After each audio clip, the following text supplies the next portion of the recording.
बिस्मिल्लाहिर्रहमानिर्रहीम इय्याका नअबुदु व इय्याका नस्तईन। Hope you are all are fine and all doing good. So आज की वीडियो से हमने पिछली वीडियोस के अंदर हमने बाकी चीज़ें देखी हैं। थ्रेड्स की हमने क्रिएशन देखी है और थ्रेड्स की हमने ज्वाइनिंग देखी है। तो आज की वीडियो के अंदर हमने पिछली वीडियो के अंदर कोडिंग वाइज सारा देखा है।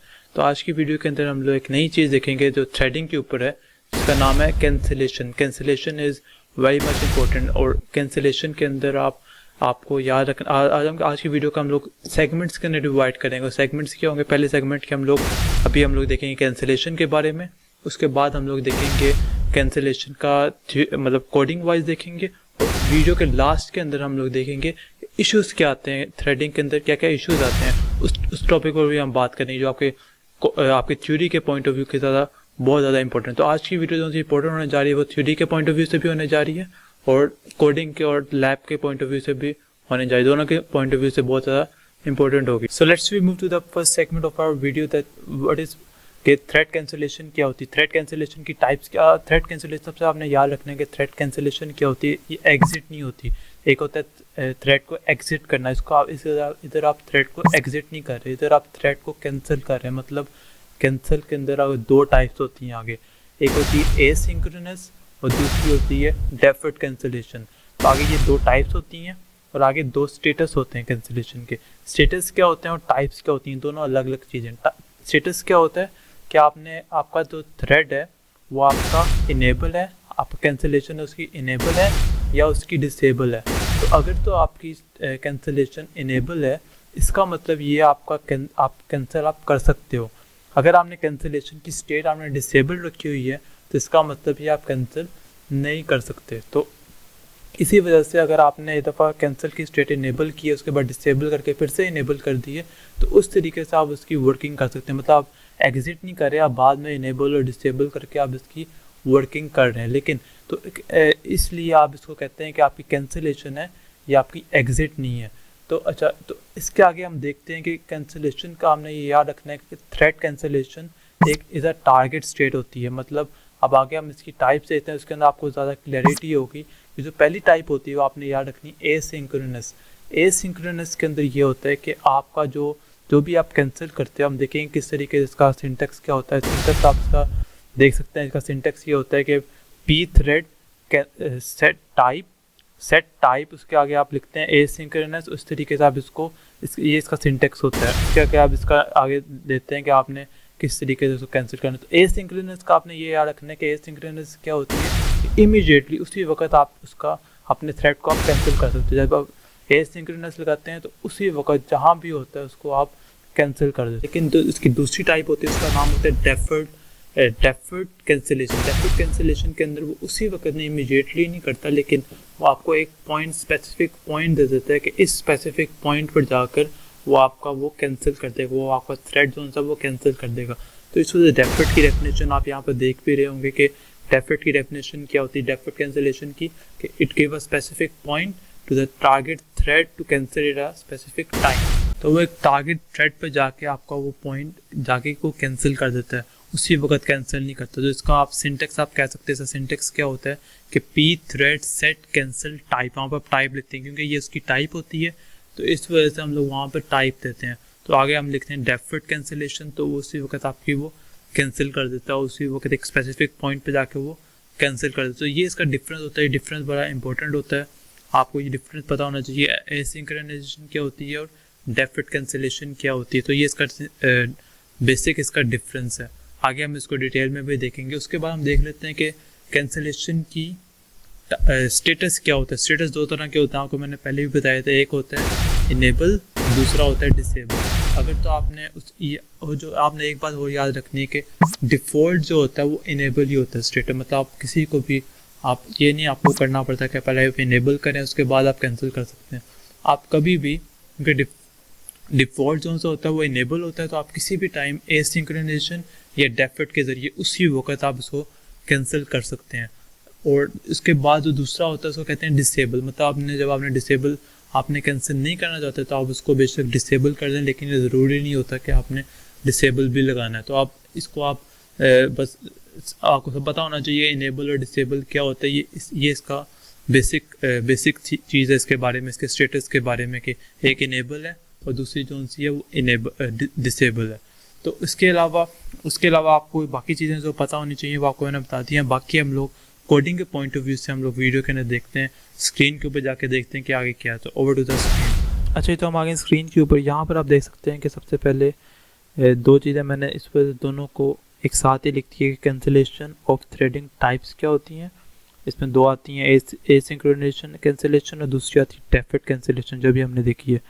वो कैंसिलेशन की स्टेट क्या होती हैं, एक होती है इनेबल स्टेट और दूसरी होती है डिसेबल स्टेट। अब दोनों के सिंटेक्स हम लोग जल्दी जल्दी से देख लेते हैं कि सिंटेक्स क्या होता है इसका होता है P thread set cancel type. यहाँ पर क्या आता है, सेट कैंसिल टाइप आता है और आगे हम लोग सीधा वही लिखते हैं पी थ्रेड कैंसिल, और जो सी हम सिंक्रोनाइजेशन करते हैं।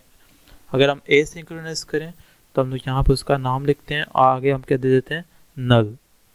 इस तरीके से वो इमीडिएटली ए सिंक्रोनाइज क्या होता है, इमीडिएटली वो आपका थ्रेड जो है वो कैंसिल कर देगा। और दूसरी क्या होती है डेफर्ड कैंसिलेशन, उसके अंदर हम सारी चीज़ें वही है, यहाँ पर टाइप ही आएगी क्योंकि ये इसकी टाइप है। उसके बाद आगे क्या आएगा, पी थ्रेड कैंसिल डेफर्ड। यहाँ पर हम क्या लिखेंगे, डेफर्ड लिखेंगे, आगे हम नल, इधर सॉरी यहाँ पर ये नहीं आएगा, यहाँ पर कोमा आएगा। कोमा लगा के जब आप यहाँ पर नल लिखेंगे तो आपके पास क्या आ जाएगा, उसी वक्त थोड़ा टाइम लेके इसमें टारगेट थ्रेड एक बनाकर उसके बाद उसको कैंसिल कर देगा। ये टाइम टेकन लेगा और ये इसी वक्त इमीडिएटली आपका कैंसिल कर देगा। उसके बाद हम कैंसिलेशन की स्टेट देख लेते हैं। स्टेट के अंदर क्या होता है, वही चीज़ आ रही, P thread set cancel state, वैसे स्टेट आएगा। और यहाँ पर क्या होगा, यहाँ पर आएगा पी थ्रेड कैंसिल, उसके बाद यहाँ पर इनेबल आएगा। तो अब आप इधर इनेबल लिखेंगे, इसका मतलब यहाँ पर ये हमारी स्टेट है, यहाँ पर हमने स्टेट भी लिखना है। दूसरी क्या होती है, डिसेबल स्टेट होती है। डिसेबल स्टेट के अंदर यहाँ पर स्टेट आएगा और यहाँ पर जब आपने करना है और डिसेबल करना है, आपने याद रखना है कि इनेबल बाय डिफ़ॉल्ट होता है। अगर आप इनेबल ना भी करें, ना भी लिखें, तो वो ऑलरेडी इनेबल ही होता है। ये करने की अगर ज़रूरत नहीं भी है तो आप ना भी करें, नहीं करना चाहते नहीं भी करें। और डिसेबल स्टेट के अंदर अगर आपने डिसेबल करना है तो आप यहाँ पर डिसेबल लिखकर उसी वक्त आपका कैंसिलेशन रुक जाएगी। और आपने इसको मेन के अंदर कॉल कैसे करना है, वो इस तरीके से कॉल करते हैं, पी थ्रेड कैंसिल, और आगे हमने जो भी हमने थ्रेड आईडी देनी है, मतलब ये जो सी आपने क्रिएट की हुई है वो आपने देनी है, तो आपका यहाँ से कॉल हो जाएगा। अब हम इसका कोई कोड देख लेते हैं, कैंसिलेशन का कोड किस तरह का होता है। अच्छा, तो ये कोड है इसका कि इसके अंदर सारी लाइब्रेरीज हुई यूज़ होंगी। इसके अंदर पी थ्रेड लाजमी आएगा क्योंकि हम लोग थ्रेडिंग यूज़ कर रहे हैं। तो आगे मैंने ये फंक्शंस बनाए हुए हैं। पहले हम मेन के अंदर चले जाते हैं। मेन के अंदर क्या हो रहा है, मेन के अंदर क्या किया हुआ है, एक ये बनाया हुआ है और उसके बाद हमने क्या किया, एक क्रिएट की है नल F1 वाइड नल। मतलब हमने जिस तरीके से हमने लास्ट वीडियो के अंदर देखा था, एक हमने वो किया है, ये सारी चीज़ें आपको पता ही है। फंक्शन कॉल किया है वाइड नल, इसी तरह दूसरा भी किया हुआ है। अब हम इन फंक्शन में चले जाते हैं। इन फंक्शंस में क्या हो रहा है, इन फंक्शंस के आप देखें, सबसे पहले क्या, P thread set cancel type दी है कि इस थ्रेड को उसने उसी वक्त कैंसिल कर देना है, एसिंक्रोनस लगाकर ये लगाकर। उसके बाद हमने ये वाला कॉल किया, इसका मतलब इमीडिएटली ये करेगा, कैंसिल करेगा। इस वाइल लूप को प्रिंट करने के बाद जब वो वापस आएगा यहाँ पर, तो आप यहाँ पर देखें मेन के अंदर उसने क्या किया हुआ है, स्लीप 5 सेकंड्स के बाद स्लीप उसने लगाया। इसका मतलब है 5 सेकंड्स के बाद वो जब इसको कैंसिल को वो कॉल करेगा तो उसी वक्त इसको वहाँ पर रोक देगा। लेकिन अगर दूसरी तरफ आप देखें, इसके अंदर क्या हो रहा है, इसके अंदर हमने इसको इनेबल किया। इस तरीके से आप इनेबल करते हैं, तो आपने इनेबल किया, हमने इनेबल ना भी करने कोई मसला नहीं होगा। इस लाइन को अगर आप यहाँ से कमेंट भी कर रहे हैं तो कोई मसला नहीं होगा, ये भी सही चलेगा। अब P thread set cancel type, इसके अंदर हमने डेफर्ड कैंसिलेशन की है। मतलब ये एक टारगेट थ्रेड, एक हमने एक टारगेट बनाया है कि सेट टेस्ट कैंसिल हमने यहाँ पर बनाया। मतलब एक थ्रेड एक पॉइंट पर जाकर फिर जाकर अब हमने ये रन किया हुआ है ना, ये यहाँ पर जब इसको ये मिलेगा तब वो एक पॉइंट पर जाकर क्या कर देगा, कैंसिल कर देगा। लेकिन हमने यहाँ पर देखे, हमने यहाँ पर कोई भी ऐसा चीज़ पॉइंट नहीं दिया। तो डेफर्ड के अंदर आपको एक पॉइंट देना पड़ता है, या आप पॉइंट जहाँ मर्जी दे दें। इस पॉइंट को आप उठाकर इस फॉर लूप के अंदर भी लिख देंगे तो ये वर्क करेगा। तो इसमें आपने एक पॉइंट दे दिया कि इस पॉइंट पर जाकर आपने कैंसिल कर देना। उसके बाद आपने यहाँ पर इसको भी हमने कॉल किया इस TID के नाम से, पी थ्रेड कैंसिल TID2। इसके ज़रिए से आपने जब इसको कॉल किया तो वो 5 सेकंड्स का टाइम लेकर वहाँ पर जाके वो स्टॉप कर देगा। इसके अंदर ये है कि ये उतने टाइम के लिए रन नहीं करेगा, उसी वक्त इसको एक टाइम पर जाकर इसको रोक देगा। उसके बाद हमने ज्वाइन, जो हमने आपको बताया था कि ज्वाइन आपने लाजमी लगाना है, तो इसको हम लोग रन करके देख लेते हैं किस तरीके से रन करता है। तो अब हम इसे यहाँ पर लिखते हैं gcc task9.c और अब हम लोग ./a.out करेंगे। तो आप देखें ये 5 सेकंड रन हो रहा है, मल्टीपल टाइम रन हो रहा है, लेकिन 5 सेकंड्स के बाद उसके बाद वो जाके रुक जाएगा। यहाँ पर जाके दोनों रुक जाएंगे क्योंकि 5 सेकंड्स का टाइम था, यहाँ पर जाके वो रुक गया। अगर आप देखें तो ये यहाँ पर इतनी दफ़ा प्रिंट हुआ, 5 सेकंड तक वो चलता रहा, लेकिन उसके बाद वो जाके क्यों रुक गया? क्योंकि हमने वहाँ पर कैंसिल लगाए हुए हैं। जैसे हमने कैंसिल किया तो वहाँ पर जाके वो स्टॉप हो जाएगा एक पॉइंट पर स्पेसिफिक। अब थ्रेड 2 एक स्पेसिफिक पॉइंट पर जाके स्टॉप हुआ, उसी वक्त नहीं स्टॉप हुआ। अगर आप थ्रेड 1 को देखें यहाँ पर ऊपर, तो वो इमीडिएटली जैसे ही वो उसका 5 सेकंड्स पूरे हुए हैं, वो इमीडिएटली अपना वहाँ पर वो स्टॉप हो गया। वो काफ़ी ऊपर ही है, तो वो जैसे ही उसका वो टाइम हुआ उसी ऑटोमेटिकली एंड हो गया। लेकिन थ्रेड 2 क्या हुआ है, वो एक स्पेसिफिक पॉइंट पर जाके जब रन हो गया उसके बाद जाके वो एंड हुआ है, उसी वक्त एंड नहीं हुआ। अच्छा, तो वीडियो दान में देख लिया किस तरीके से हमने सारा प्रोसेस किया, किस तरीके से कैंसिलेशन करते हैं और किस तरीके से एसिंक्रोनाइजेशन करते हैं और किस तरीके से हम लोग डेफर्ड वाली सिंक्रोनाइजेशन करते हैं, कि कहाँ पर हम लोग इनेबल करते हैं, कहाँ पर डिसेबल करते हैं और किस तरीके से सारी वर्किंग होती है ना कोडिंग पॉइंट ऑफ व्यू, वो सारी आपने देख ली। अब हम लोग इसके एक नई चीज़ों से छोटा सा कॉन्सेप्ट है, उसकी तरफ हम देख लेते हैं कि इस कैंसिलेशन के अंदर, थ्रेड सी कैंसिलेशन के अंदर इश्यूज़ क्या क्या आते हैं। सबसे पहले जो इशू आता है वो आपने फोर्क का यूज़ किया होगा और EXEC का यूज़ किया होगा। फोर्क के अंदर क्या होता है, एक प्रोसेस, एक चाइल्ड उसका बन जाता है और एक पेरेंट बन जाता है, दो चीज़ें बन जाती हैं। तो अगर आप सोचें कि इसके अंदर के थ्रेडिंग के अंदर तो मल्टीपल थ्रेड्स होते हैं, तो इसके अंदर क्या होता होगा। तो अगर इसके अंदर आप फोर्क इस्तेमाल करें, क्योंकि ये बहुत बेसिक क्वेश्चन भी आपका हो सकता होगा कि अगर हम लोग फोर्क यूज़ करें तब क्या होता होगा। तो अगर आप फोर्क यूज़ करें तो इसके अंदर आपने हमेशा याद रखना है कि जो इशू आता है कि अब इसका हमें पता नहीं होगा कि आपका पेरेंट बन जाएगा, कितने पेरेंट्स बनेंगे, कितने चाइल्ड्स बनेंगे, क्या होगा, एक दफ़ा वर्क करेगा, मल्टीपल थ्रेड्स होंगे, क्या कुछ होगा। तो इसके अंदर आपको कोई पता नहीं होता, ये इसके अंदर इशू आता है फोर्क जब आप यूज़ करते हैं।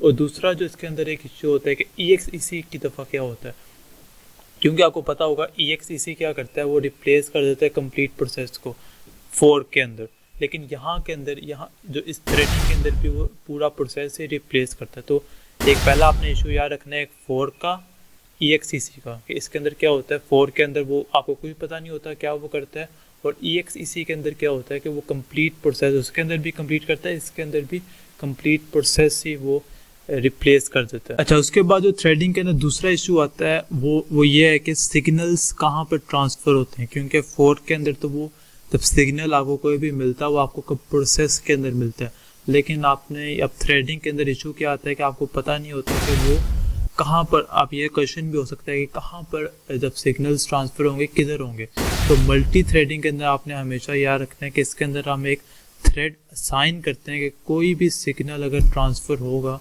वो एक स्पेसिफिक थ्रेड के पास रिसीव होगा, सारे सिग्नल्स वहाँ पर रिसीव होंगे। तो 3 चीज़ें आपने ये थ्रेडिंग्स के इशू के अंदर याद रखनी है, फोर्क, EXEC और उसके बाद हमने सिग्नल्स के जो भी इशू देखे हैं। उसके बाद हम देखते हैं थ्रेडिंग की कैंसिलेशन के अंदर क्या इश्यूज आते हैं। इसके अंदर ये इशू आता है, सबसे पहले जो एक इशू आता है वो ये आता है कि जब आप किसी भी स्टेट को, किसी भी थ्रेड को कैंसिल करते हैं तो वो एसिंक्रोनाइजेशन के अंदर उसी वक्त कैंसिल कर देता है। तो अगर आपका कोई भी प्रोसेस चल रहा है तो वो उसी टाइम जब कैंसिल हो जाएगा तो हर चीज़, आपके रिसोर्सेज जब सारे क्योंकि एलोकेट उसको हो जाएंगे तो सारा वो ख़त्म हो जाएगा। इसलिए जो डेफर्ड कैंसिलेशन होती है वो ज़्यादा बेनिफिशियल होती है कि वो थोड़ा टाइम लेता है, कैंसिल होने से पहले वो सारे रिसोर्सेज अपने बाकी थ्रेड्स को एलोकेट करके कैंसिल होता है।